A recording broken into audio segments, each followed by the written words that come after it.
Paragraph tag తీసుకున్న డిఫాల్ట్‌గా content అంతా సింగిల్ కాలమ్‌లోనే చూపిస్తుంది. మల్టిపుల్ కాలమ్స్‌లో చూపించుకోవచ్చు. 2 కాలమ్స్‌లో కానీ, 3 కాలమ్స్‌లో గానీ స్టైల్ ట్యాగ్‌లో పారాగ్రాఫ్ ట్యాగ్‌ని సెలెక్ట్ చేస్తున్నాను. కాలమ్స్ అనే ఒక ప్రాపర్టీ యూజ్ చేయాలి. ఈ కాలమ్స్ అనే ప్రాపర్టీకి 2 వాల్యూస్ ఇవ్వాలి. నంబర్ ఆఫ్ కాలమ్స్ అనేది ఫస్ట్ వాల్యూ ఇవ్వాలి. ఒక్కొక్క కాలమ్ విడ్త్ అనేది సెకండ్ వాల్యూ ఇవ్వాలన్నమాట. 2 కాలమ్స్‌లో చూపించాలి అని అనుకుంటున్నాను. సో, కాలమ్స్ అనే ప్రాపర్టీలో నంబర్ ఆఫ్ కాలమ్స్ 2 కాబట్టి 2 ఇవ్వాలి. అండ్ ఒక్కొక్క కాలమ్ యొక్క విడ్త్ ఎంత కావాలో కూడా ఇవ్వచ్చు. నేను ఒక్కొక్క కాలమ్ యొక్క విడ్త్ 200 పిక్సెల్స్ ఇస్తున్నాను.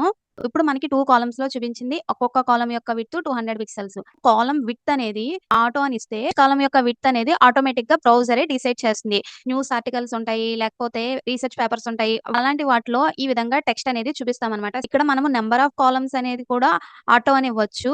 2 ఆటో ఇచ్చేస్తే నార్మల్‌గా వచ్చేస్తది. నంబర్ ఆఫ్ కాలమ్స్ ఆటో ఇచ్చాను కదా! ఒక్కొక్క కాలమ్ విడ్త్ 100 పిక్సెల్స్ ఇస్తున్నా. 100 పిక్సెల్స్ వరకు ఎంతైతే పడుతుందో అంతొస్తుంది. రిమైనింగ్ నెక్స్ట్ కాలమ్‌కి కంటెంట్ మొత్తం అయ్యేంత వరకు నంబర్ ఆఫ్ కాలమ్స్ ఇలా పెరుగుతా ఉంటాయన్నమాట.